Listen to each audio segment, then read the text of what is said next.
We are firmly in the middle of the Democratic National Convention in Chicago. And what would you like to hear them talk about as far as education is concerned on the other side?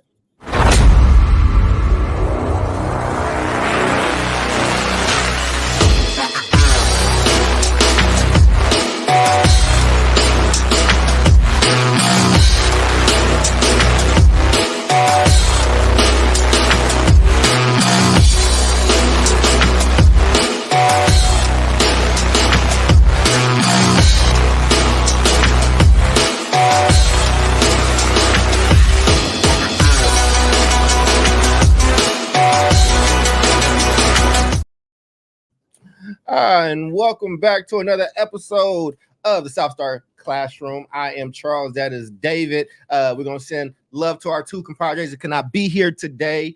Jubilee, we send you your love, and our thoughts. And Omar was not able to be with us today, but he will be back with us next week with a special guest. So, how are you doing, David? I missed you guys last week, man. How'd it go? Yeah, it was good. It was Omar and I. We had a good show. It was good, but it's good to have you back too. You know, I know everybody's kind of like bouncing around at this time of the year, so it's good to have. And it was interesting. Last week we found like we had a good flow conversation, and you start to realize. And I know you've been doing this for a while. Like sometimes, some I would say some of the topics do well with a larger group, and some of them, like better when it's just two people. Yeah, you can kind of go deep on what we did touch on some of the political stuff that we're going to get into today, but obviously the what do you call it? The convention is happening right now, and then we talked about messing up all types of traffic out here, man. Messing up all types of traffic. Oh, that's right. That's right where you're at. So we did touch on it last week, and then we talked about just a post-pandemic COVID schools reset. So, light topics. That's what's up, man. Well, look, man, yes, I was gone. I was away. I have a little spot that I like to go to in the Bahamas. You was asking me how it was off camera. It was fine. I mean, I'm always grateful. I'm just in a weird place with, I love working. I don't, my brain is just kind of wired differently. So when people are like, man, go rest, go have fun, go relax, like it feels weird when I can't work. I don't know how to explain it. I don't know if it's some, maybe it's some poverty trauma or whatever the case is. I just remember growing up, and I know this is not germane to just Black people. I think people that might have grown up poor, or just if you grew up in a house where it's like, hey, men are supposed to work, like you're supposed to provide and do these things. I just like working, and so the trip was, the Bahamas is always beautiful. I had some work that I needed to do. I did a little bit of relaxing. It was a lot hotter this year. You could feel the difference. The Bahamas is already hot, so for me to say the Bahamas was hot is kind of a thing. Like there was like a day or two I didn't really go out till like the sun went down. It was like really hot, but But I'm blessed, man. I'm blessed. And then, you come home and the Democratic convention is being held in Chicago. I'm in the south suburbs, but there's things all over the area. And there's still a hangover too, right? Because actually, I don't know if people know, Milwaukee is very close to Chicago as well. So, they had the Republican convention. They have this one. I watched parts of it last night. I taped it. I'll go and watch, more of it. But, as we're coming up on this, man, this is a really interesting election, and I'm not ashamed to say what my political beliefs are. I've been catching a lot of flack though, because I've just been speaking freely around strategy and like how I feel about the strategy. And I wish we talked to different groups differently. I do think that there is some smoke. There's some fire to this smoke about Black men that present a certain way just being kind of ignored. And that's not necessarily going to work this time. I think Hispanic, Latino men have shown this from before. Like you got to talk to the issues that they have. But I'm a Democrat. I am Team Democrat. I just want to see us not. I'm going into this vote differently, bro. I'm going into this vote. For, how does this work for me? Now I still owe 6 figures in student loans. So that alone is enough impetus for me. But what my fear is, David, and what leads me to this question that I posed to you in pre-production is we can't just keep hinging on, this is the most important election of all time, the other guy's just terrible. Like, you can't just keep leading with the fear. Like, have the same respect and negotiation with me that you do with other parts of America, that you do with other parts of other groups. And when you step up and say something, I've been called stupid, I'm uninformed, I'm this, I'm that. I'm like, I used to work for them. What are you talking? Like, I know this thing, but just the dismissiveness when all I'm saying is, yo, engage with us throughout this time and let's have a conversation and let's have some back and forth. But with that being said, where I don't always agree with my party, but I'm still voting in my party, is this education piece. And they are up, David. I don't know. I'm gonna throw it to you after this because I know you can speak to this. Just growing up in union families and just, I know you saw a lot of like union revolution stuff growing up and with your own family. They're about to try to go super hard on the union piece. Like, they have to outdo Trump. Trump has somebody come in for that, so they have their union people come in. And what that does is that ends up translating to the education conversation. It's going to be a very heavily teachers union message that is going to come out of the DNC. And I was just curious what you'd like to hear discussed when we get to the education part. So pardon my long-winded introduction into the conversation. But if you could, before even going into that, David, if you could even just talk a little bit about what, just what you saw around, Uniontown, Union Guy, what you saw your parents, you've seen migrant workers, you've seen those things. So, let's learn a little bit more about the Castillo family.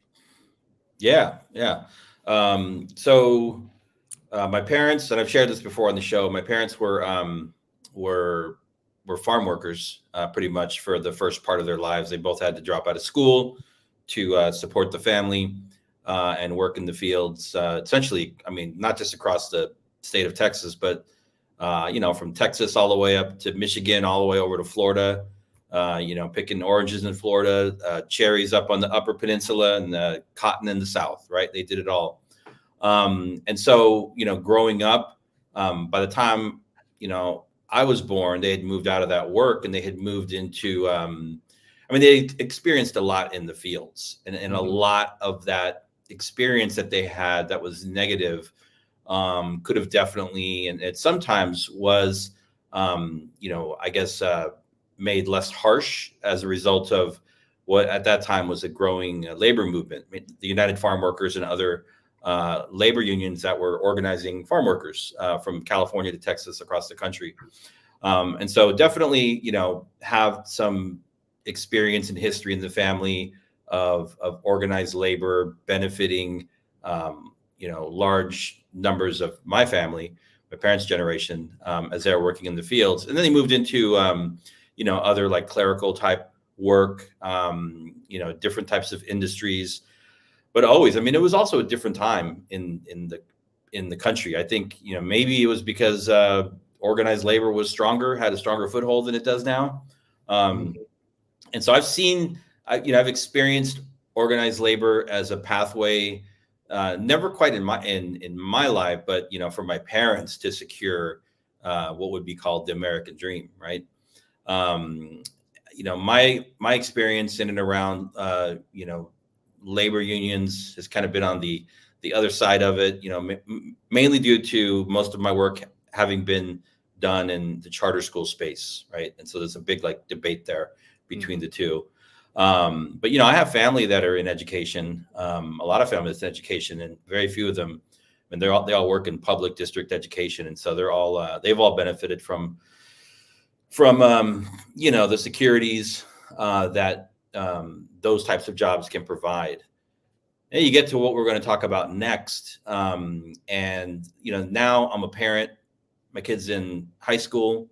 High school. And I just started high school. And so a lot of the pieces, Charles, of this of this platform, and I don't know if you saw it, but there was a document that's floating around right now around the floor of the convention that was put out, that kind of outlines what the Democrats say that they're going to do, right? And to make a long story short, it's kind of more of the same. It's let me try and break this down. It's like it's more funding, right?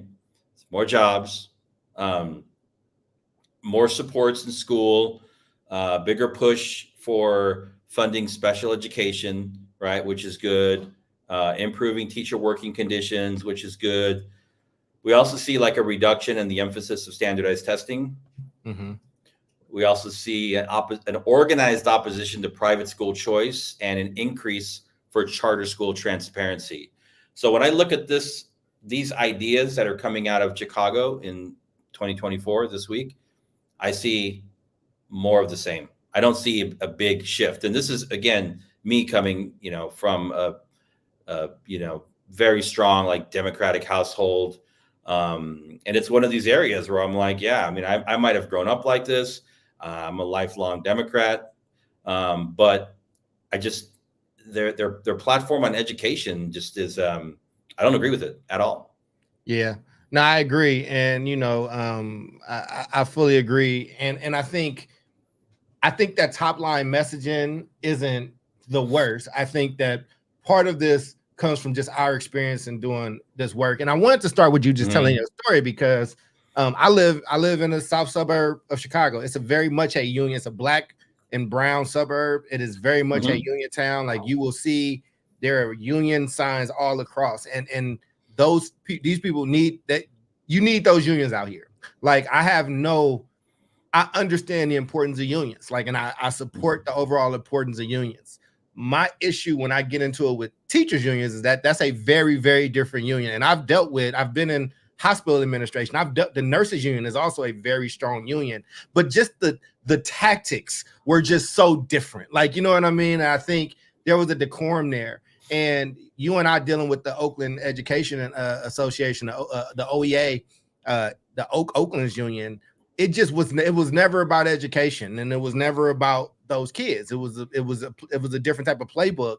And I just don't think saying getting rid of standardized tests, making sure that these charters are more transparent in and of itself, while I'm taking no account, like accepting no accountability on how poorly traditional public schools have run, is a problem for me. And again, I know poverty is an issue, but poverty is not going away tomorrow. So with that being said, what is our plan? What is it that we want to do? And there are, a lot of Democrats that are choice people. When they do blind data or blind polls, right? Most people in America want to have some type of academic and educational choice. And let me tell the people that's listening, if you've ever gone to a private school, if you've ever been able to move to a better neighborhood to have a better school for your kid, regardless if it's a traditional public school, that is exercising school choice. And that does not go off to say that there are not bad private schools, because there are, and there are terrible charter schools. There are. It's laughable to me when you say, I just want to have more accountability for these charter schools where they got to renew every 5 years, some places even shorter. I mean, I just got off I was working with somebody yesterday. North Oakland Community Charter is closing, and the way that they closed this school down, the way that the district closed it down was just terrible. It's crazy.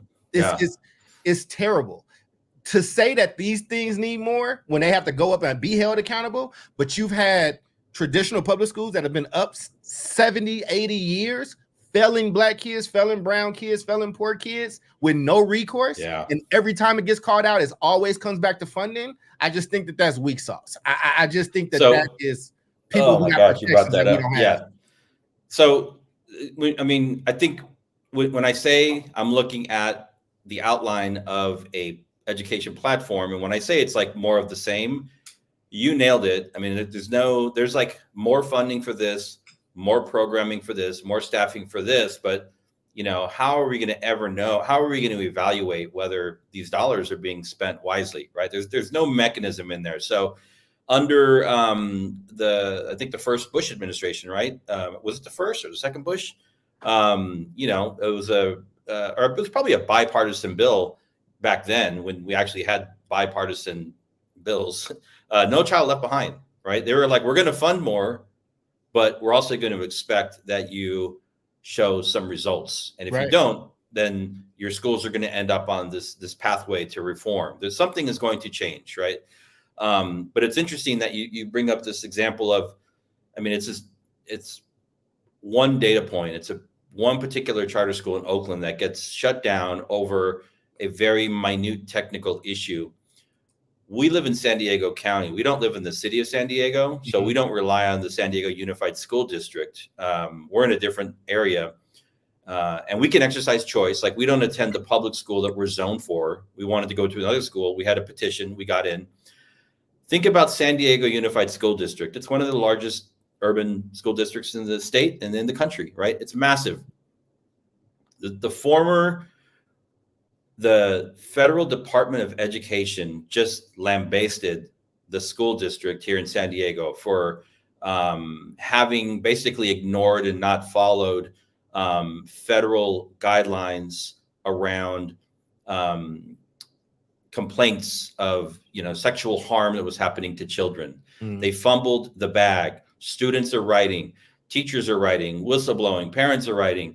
And the school district at that time, under a different administration, failed to comply at all. They just let these complaints go, right? And kids are getting harmed.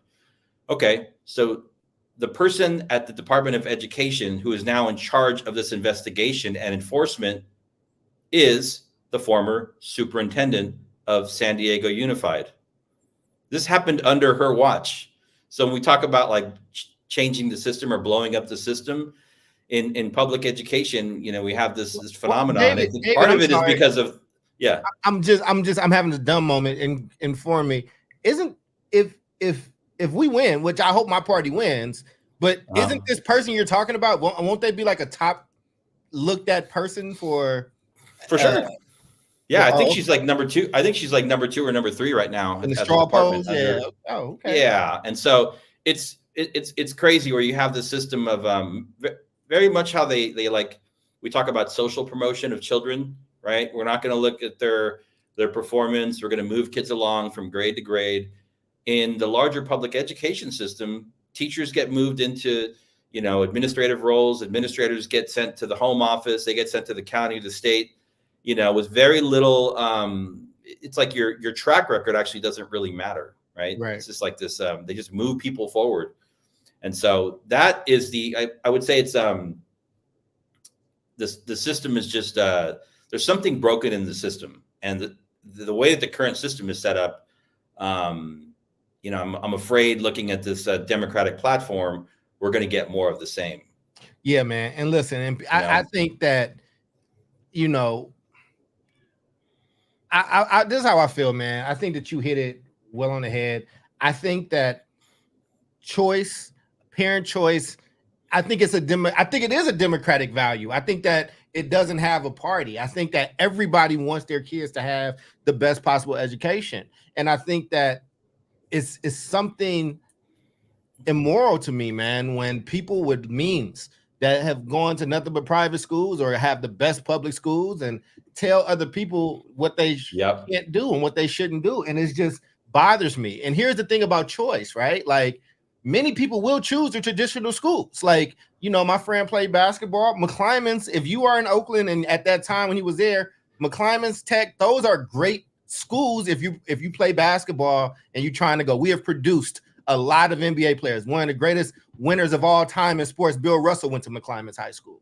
Like, Antonio Daniels went to McClymonds High School. Like, Leon Poe went to Tech. Like, so people will still make the choices that they make, but it's just saying we don't trust you to make your own choices. We want to keep you trapped in this. And so there's something else you said, David, because I think sometimes I take this for granted. I won't speak for you because I worked in it for so long. I hear when people are talking about get rid of standardized testing. I hear you. I was terrible at it. Like, and it really, I wasn't a bad test taker. I just wasn't prepared. I just wasn't prepared. And I remember learning those stories about teaching to the test. Here's the thing that you learn about these tests, that these tests are bare minimums. Like, these tests are supposed to be like, are you able to do this? Right. Like, so are you telling me like, it's not teaching to the test if I can't do basic math? I need to be able to do basic math that's represented on the test. But here's the thing. I am okay with getting rid of it. Let's get rid of it. But we've had 30 years that we've been talking about this since I was a child. come up with something better, because what David said, and I'm talking to the people I hear now, David, that don't work in our field. There are dollars that flow. There's dollars that you get from local taxes and state taxes, and then there's federal dollars. That's why we have the Department of Education, right? And they can put stipulations. They don't tell you what you can teach or do, but if you don't follow their guidelines, they can take their money or not give it to you, right? So that's where a lot of the testing stuff comes from. And what David was mentioning is, cool, if you take that away, there is no apparatus to determine whether we're making good investments. The test scores are one of the closest things that's nominal enough. That's like, without a shadow of a doubt, hey, this is how we're tracking learning. This is how we're tracking on a large scale. And if everybody is as smart, and I think we have a lot of smart people in this country, the alternative, why has that alternative, a nationalized alternative, been, put out there yet that actually caused some steam and caused some wind? Because in my mind, it's easier to complain about a problem than fix a problem. As long as you can complain with no problem, with no solution in sight, you will always be in business. Once the solution comes, you got to go do something else. And again, I don't. Let me put this up here real quick. Yeah. So one of the other things that they're proposing is a expanded career and technical education, which I think in general I'm fine with. If you've been around long enough, you might associate that with like auto shop or this shop or whatever, but it's actually much more complex. And I would say, it offers everything from, CTE is like everything from, I might want to be a teacher, right, to like, I want to learn computers or art or theater, whatever it is. Actually it's one of the things, at least in California, that I've seen as a positive. But let me explain this to you. This is another, so they want to get rid of test scores, right? And they darn near might do it. Look, now here's a structural issue, and I'm picking on San Diego Unified just because I'm down here and I have this data. So if I'm running for office, right, I got a platform. Here's what I'm looking at. Right. This is one school district, and I'll explain it to you here in a second. You've heard of, what ROTC is, right? My brother did ROTC. I'm a military family. Okay, so nothing against ROTC, right? It is what it is. It can benefit. Oh, it definitely has a purpose. It definitely has a purpose. It's historically been used as a recruiting tool, right?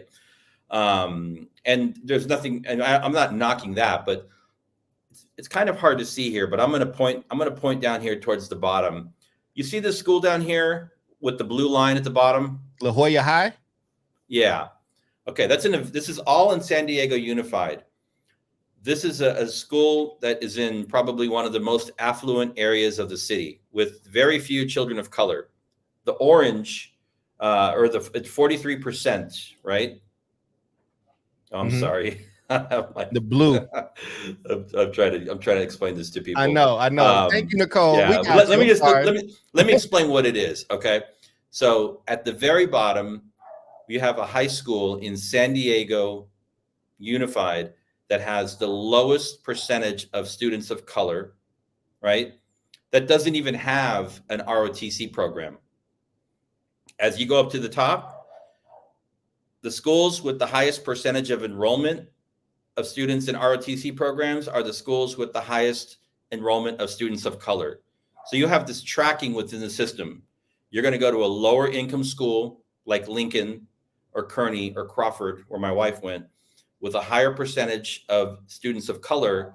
And the likelihood is that more students there will be tracked or select to enroll in junior ROTC programs, right? Which may or may not be make them ineligible or eligible for A through G, which is what we're talking about, right?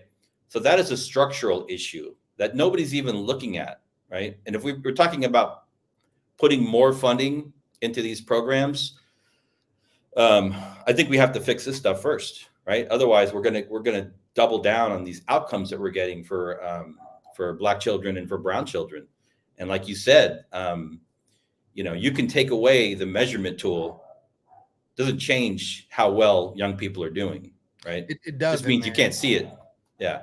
And again, I think some of the stuff is very heady, and I think some of the stuff is like I call this the vibes campaign, where it's like we care more about how we feeling about stuff than like actually looking at the data. Let me be very clear, right? As we have this conversation, like I said, I'm not ashamed to say who I'm voting for. I'm not going to ask you. I fully understand why people did not talk. I so understand why people in the 80s and 90s did not discuss two things: politics and religion. I understand it so much now because civilization damn near breaks down.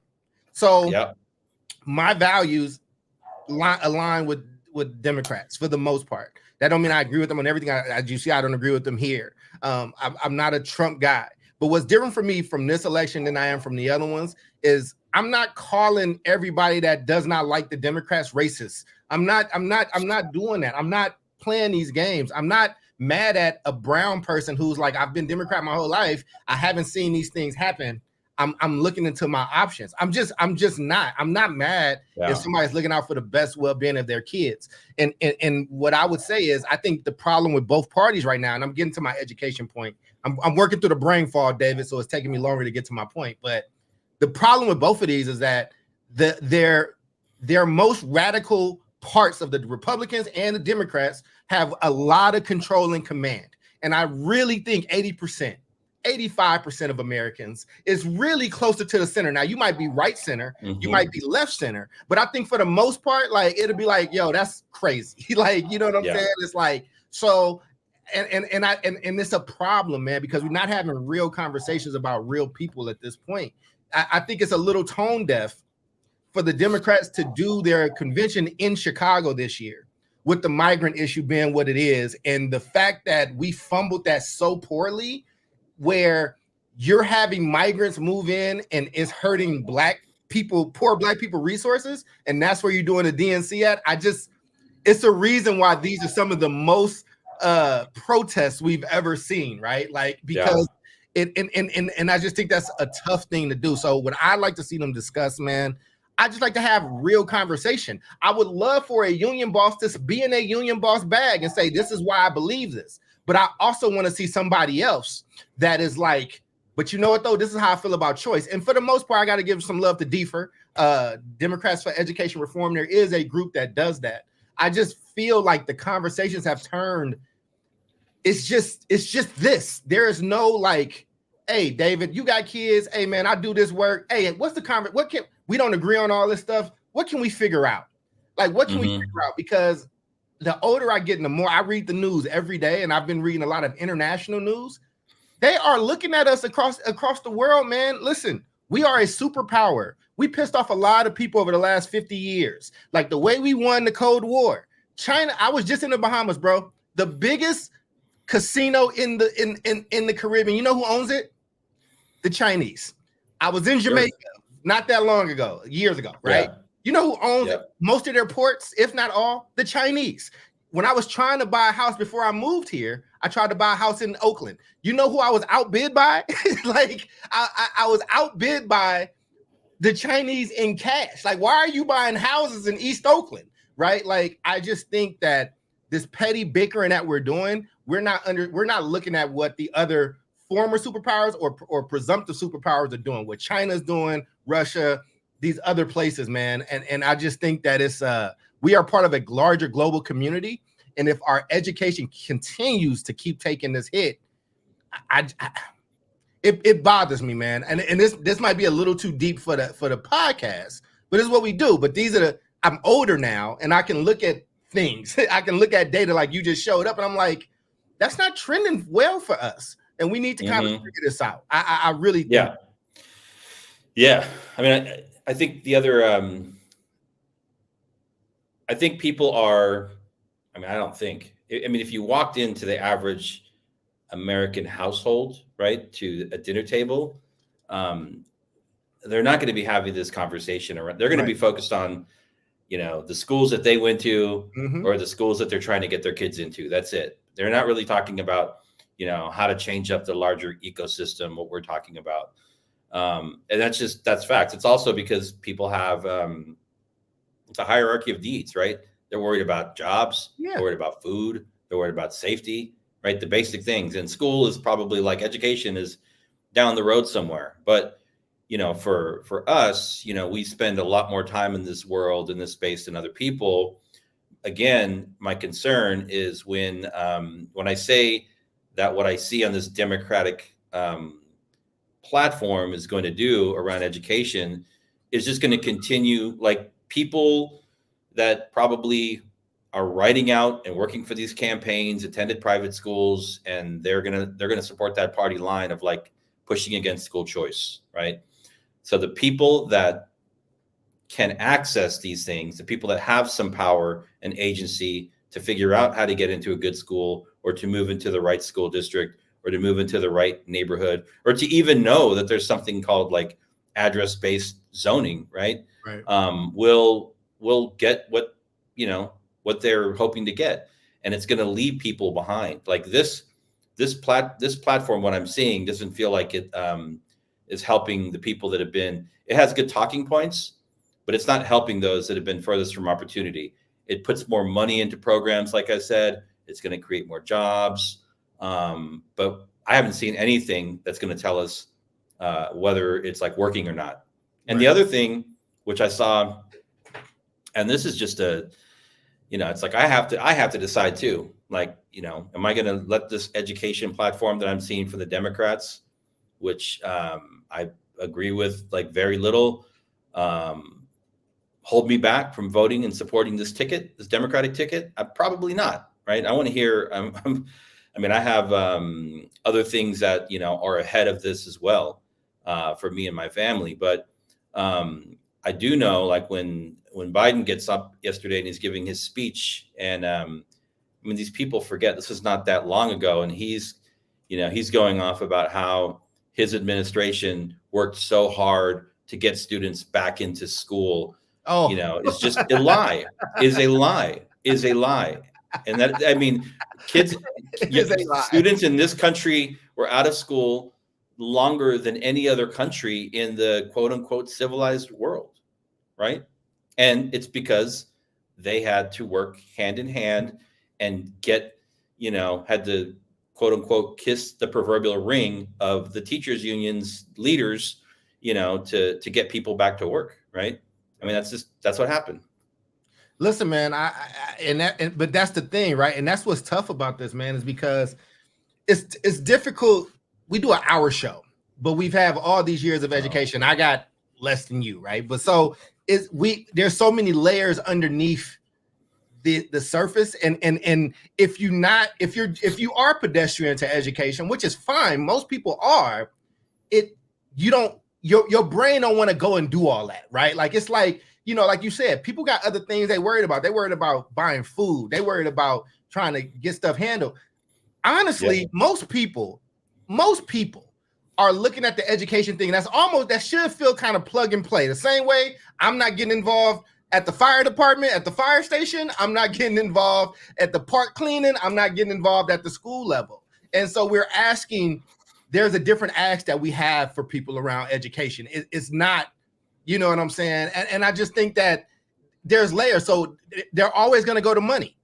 But you and I have been in districts and worked at schools, and we've seen tons of money come in. It's not about just getting more money. It's about how we utilize that money and where that money goes. And I'll give you an example of one that was crazy for me, right? Was like, there should be less money at Central. I get what that is, right? But then they're like, but we need these services, right? We want to have social workers. We want to have a different type of security, no cops. We want to make sure that people's social, emotional learning is taking place. Well, guess what? We did that. And then the new budget came out and it said, well, look at all this money at the central office. That is how that works, man. Like that's your superintendent salary is not the reason that your district is crime broke. Exactly. It's just not how that goes. This is not the pharmaceutical company. They're not giving out billions of dollars in bonuses at the end of the year, right? It is they're trying to meet these needs, and when you can't meet it academically, well, let me meet it socially and emotionally. And we have to stop doing the same stuff, man. Like we have to stop doing that. And I just look at that, man, and I'm not having the best show because it's so difficult to take all that stuff and distill it into an entertaining tennis match of a conversation because there's so much education that needs to go along with it.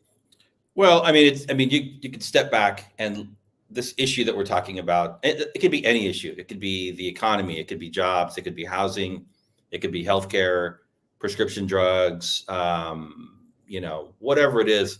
You're always going to have these two kind of polarizing angles to it, right? And so right now, what we're talking about education, and so far we've talked mainly about the quote unquote threats that at least in our opinion, like this Democratic platform poses a potential threat to young people and communities based on our experience, because of X, Y, and Z. You could say the same thing for different reasons with a Republican ticket, right? Because they want to blow the whole thing up, right? Like they want to go full scorched earth school choice, dismantle the Federal Department of Education. They want to push this whole like Parents' Bill of Rights, which I'm not against the Parents' Bill of Rights, but their version of a Bill of Rights is very different than I think from your and I's version of a Parents' Bill of Rights. Like I want to know how my kid is doing in school academically and socially, emotionally. I want to have access to their classrooms. I want to have access to their information. I want transparency. But I'm much less concerned about titles of the books in the libraries and all these other things that people are going after. So, listen, I guess I mean that's the other thing, right? You will get criticized. I do criticize my party because I know my party. I'm in it. I read it. I'm entrenched. I don't, I'll talk about the Democrats, but let me get a Republicans their own because again, this is God don't like ugly and ain't too fine or pretty either. These people are crazy too, bro. And I'm gonna say it better than what you said it directly. Like, listen, the Parent Bill of Rights, which again, it is the Diet Coke of education. What do I mean? It is saying it's like telling somebody that Diet Coke is healthy. It's like, no. Diet Coke is not healthy. It just doesn't have traditional sugar. It has a different type of artificial sweetener that can also still make you fat. Like it might say 0 calories. And I think that's what this Parent Bill of Rights is. Like it is being marketed in this way of like, you're going to have more control. You're going to have this. But there are a lot of crazy people on that end that do not like seeing diversity in this country, that feel like white people are losing power or that they are losing power or that somebody's getting something ahead of them and they're trying to overcorrect. So trying to like get rid of the like dismantle the Department of Education or, start making, like we've talked about this on this show, allowing charters to have religious charter schools. Like, come on, dude, that's an overreach. Like, that's not what you do. Like, make that private, fam. Like it's the Diet Coke. This the Diet Cokeification of education, bro. And it's like, nah, it ain't the same amount of sugar as the regular Coke, but the shit still ain't healthy. It's not good for you. So we're talking about this document that's out there floating around the convention hall this week in Chicago, which essentially lays out the basics of a Harris-Walz education platform, right? Probably done in some room somewhere with the AFT and the NEA, right? The unions, of course. So on the Republican side, we have this thing called the Parents' Bill of Rights, which was probably pre-Project 2025, but it's definitely included in Project 2025, which is the Republican policy blueprint. And that it doesn't say much about outcomes either. It talks about transparency in education having to do with curriculum, right? And not like, is this stuff like the science of reading, but like, what are they reading? What is the content? Involvement in school decisions. Sure, I get that. But then you start to get into like gender identity and sexual orientation, getting school boards involved in that. Control over medical decisions. It's crazy. Like vaccines. They want to roll back that. You want to bring back polio, right? Didn't something come back? Something came back in the last few years. Monkeypox is back. I don't know, man. It's crazy stuff. But there was something that came back in schools recently too. Over like it was maybe like 4 years ago, from all these people. They want to roll the clock back on that stuff. Opting out of certain curricula and activities that people find objectionable. What if I find, the Star Spangled Banner or whatever whatever they sing in the morning, right? Pledge of Allegiance. What if that's offensive to my kid? Does that protect that? Anyhow, I mean, point is, you can see, like, we're talking about education. Measles. It's literally coming. It's coming from me. Yeah, measles. There you go. Jeez. Measles came back. Nice. There you go. It was all but eradicated, and we brought the dodo bird back. We brought the dodo bird back to life in this country. How has the empire not fallen yet? Lord, please don't let us fall in my lifetime. But I think on the human level, Charles, we talked about this last week. Governor Walz, his background in education is pretty. It's pretty phenomenal. Guy comes from a family of his parents are educators, brothers and sisters are educators. His story is like it's like a Hollywood movie. Dude's born in Nebraska in a field of dreams, and led the football team from a 0-10 season to a championship football season coach while he was teaching social studies, and sponsored his high school's first LGBTQ club, and did all this stuff that's really important, right? So he's obviously and then he goes on to join the now I'm doing a commercial for Walz, join the National Guard, right? He goes on to serve his country. I think Walz is a sweet, I think he's a sweet man. I don't know, that probably sounds crazy, but that's the vibe he gives off. Like, oh, the cool college, the football coach, the fun teacher that everybody likes, the down to earth guy, all this is probably very glitzy. Crack a joke, All this is probably a lot for him, right? Like, I mean, he is a true Midwest cornfield boy. You know what I mean? Yeah. Yeah. And listen to what I'm saying. So here's where I'm landing, and you just helped articulate it much better than I could. I think that the education policies of the left and right suck. I think they're terrible. I think that they are afterthoughts. I think that they are truly afterthoughts, and they get thrown in. And I think that both parties are letting the far wings of their party dictate what is happening there.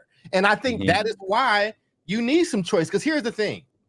There might be some people in the South or deep middle. I used to live in Kentucky. There might be some white families that want a certain type of education for their kids.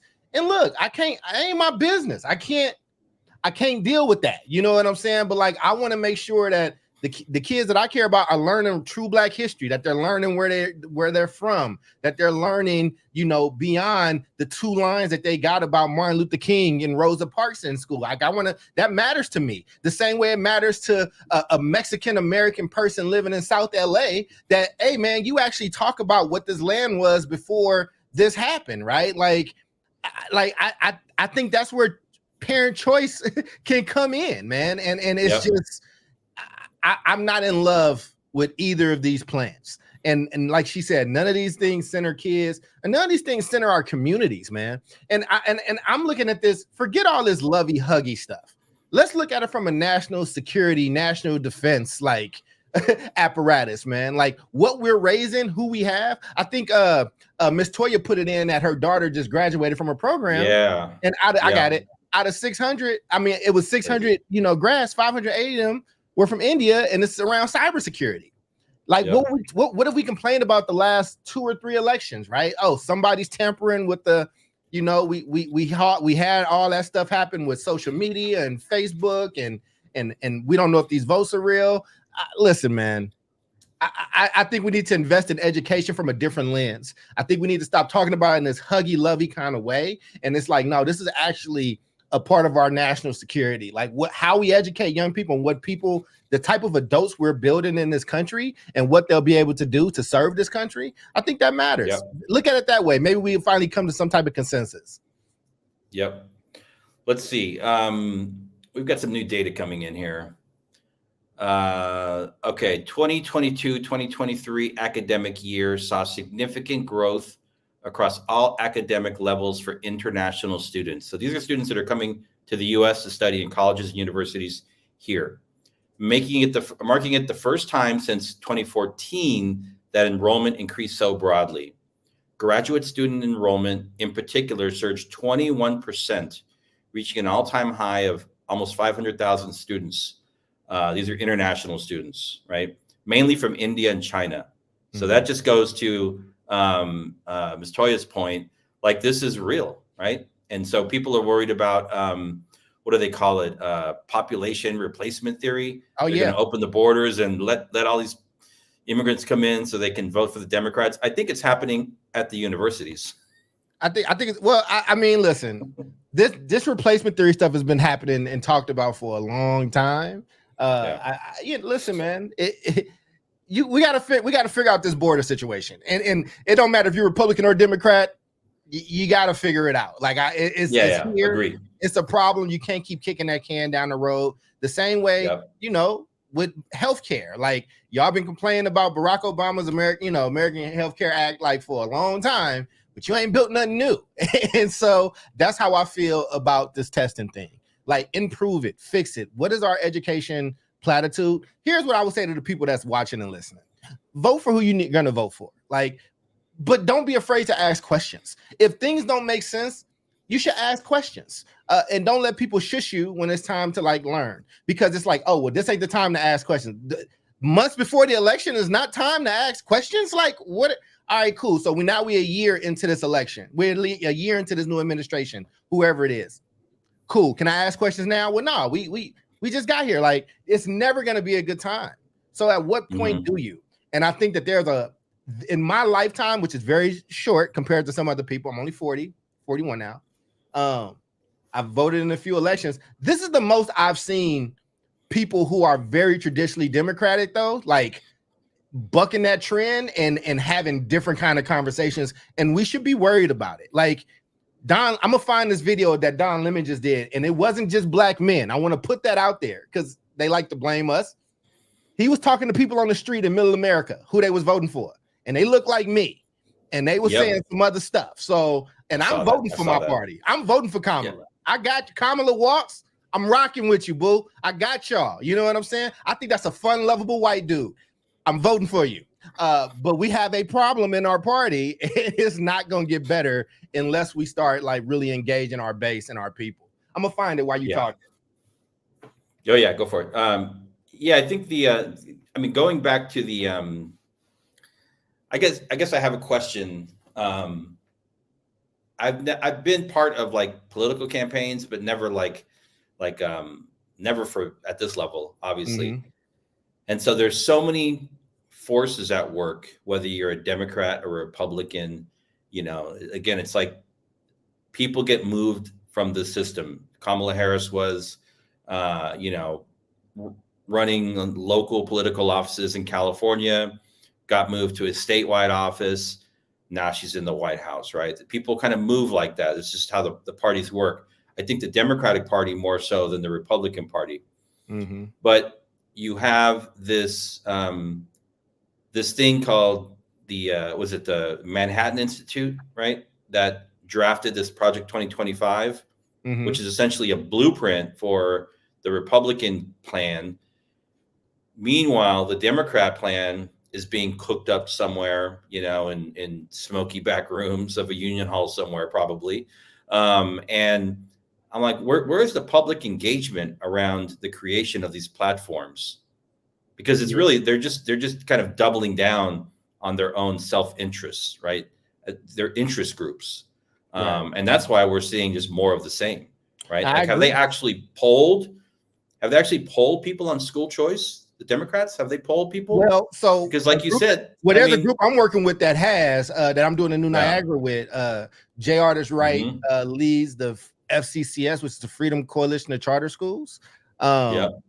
And it's been and they did a poll, and it was I don't want to butcher. I'm sorry, Heritage Foundation. Sorry. Yeah. I don't want to butcher their poll, but they basically were doing that work, and they found what we're saying. You know what I'm saying? Yeah. So I think it's been really interesting, man. Let me make this a little bit bigger real quick. So it's a little easier to see. So this is going straight to the voter, straight to the person on the corner. This is Don Lemon outside, not with CNN no more, doing his own independent thing. And here's what he learned, where he was very surprised.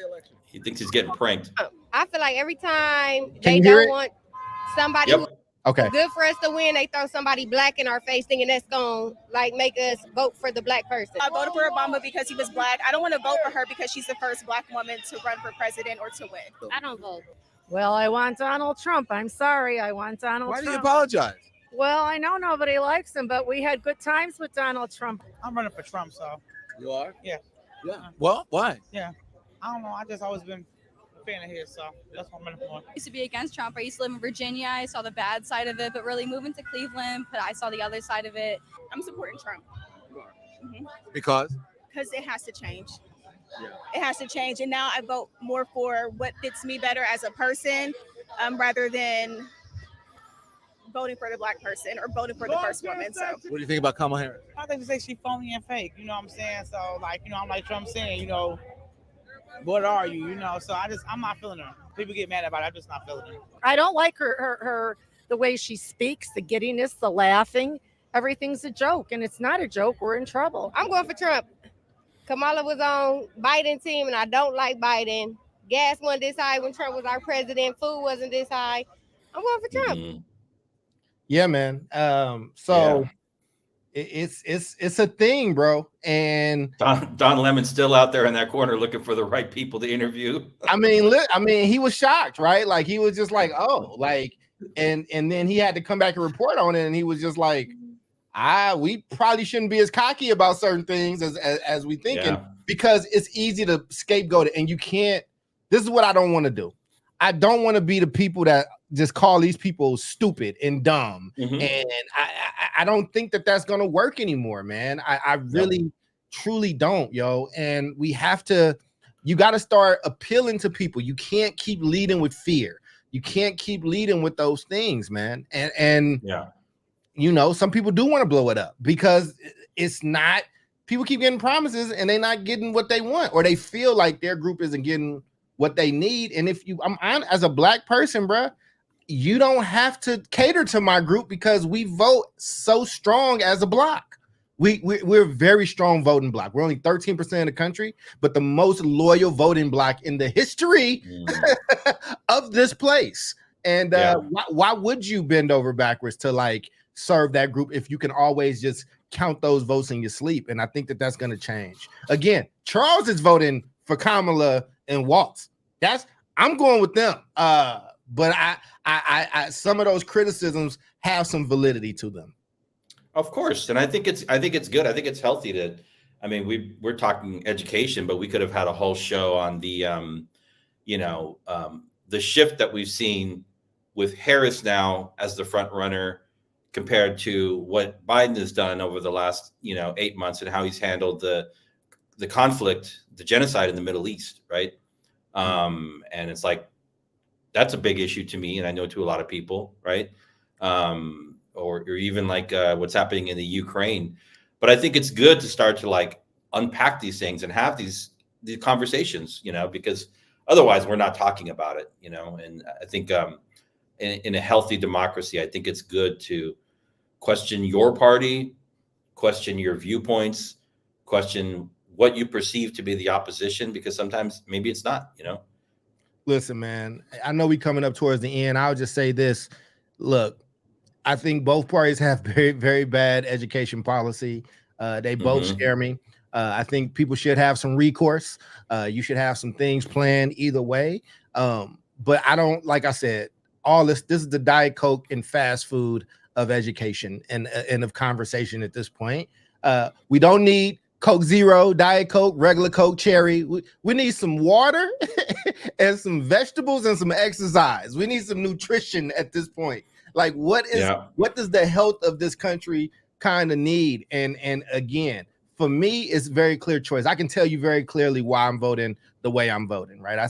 I don't think we should be telling women what they should be doing with their bodies. I think there's some egregious oversteps. I think that Trump is going to light up a base that is ready. Like I'm not saying like is a base of people that is ready to take it there and go crazy. I do think that man wants to be a dictator of sorts. So, and again, I went to college. I've worked only nonprofit because I was part of that group early on. Like, hey, if you work in the public sector after doing like one of these liberal arts degrees, we'll forgive your loan. I'm still 6 figures deep in, right? And that thing is, and I've worked only nonprofit. I would like to go work for Apple. I want to leave education, bro. But but I'm very clear on why I'm voting that way. But again, I think what we've always placated people with in the past won't continue to work. And it's slowly starting to happen, especially with social media, where people, you can't gatekeep all these people's different ideas anymore. Yeah. You think this year was chaos? Let's see what happens in 4 years, man. Yeah. So I think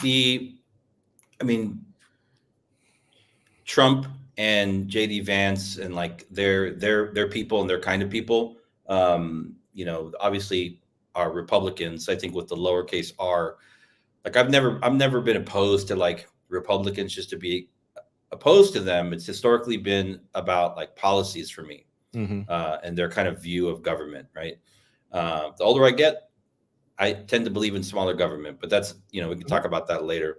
But these people actually scare me because they are not, it's hard to nail them down on their position based on like what we call morality, right? They're just about getting ahead, about winning.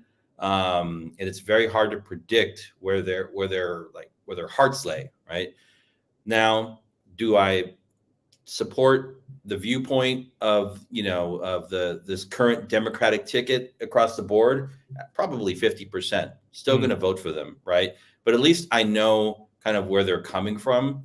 But I do think this has been an interesting outside of the education issue, will be an interesting 3 months, 4 months to continue to have these dialogues, right? We have to move away from the binary thinking that our brains tend to go to, right? And part of it, somebody mentioned it in the comments here, is because of this media push and the insane nature and rapid pace of the media cycle.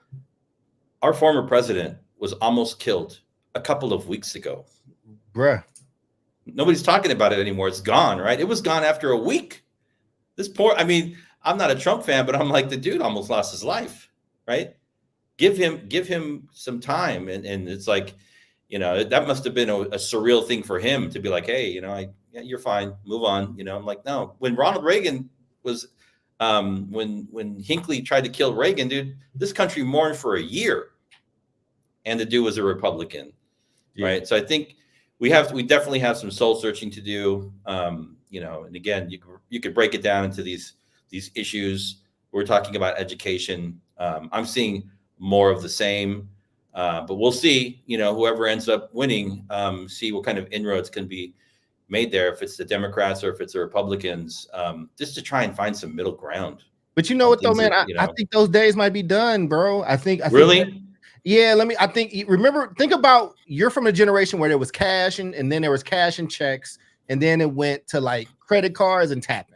And like, it's harder to spend money. It's like when you're just out spending money, you're watching your wad go smaller.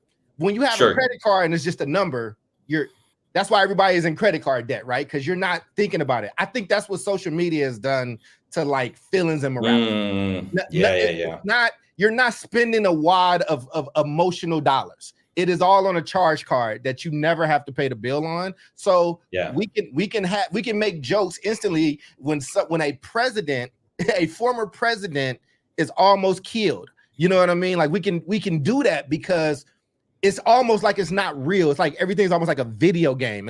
Everything is like digital. So I don't know if you can get that back. I don't know. Yeah, you got to tap back into that. We got to tap back into that source in our.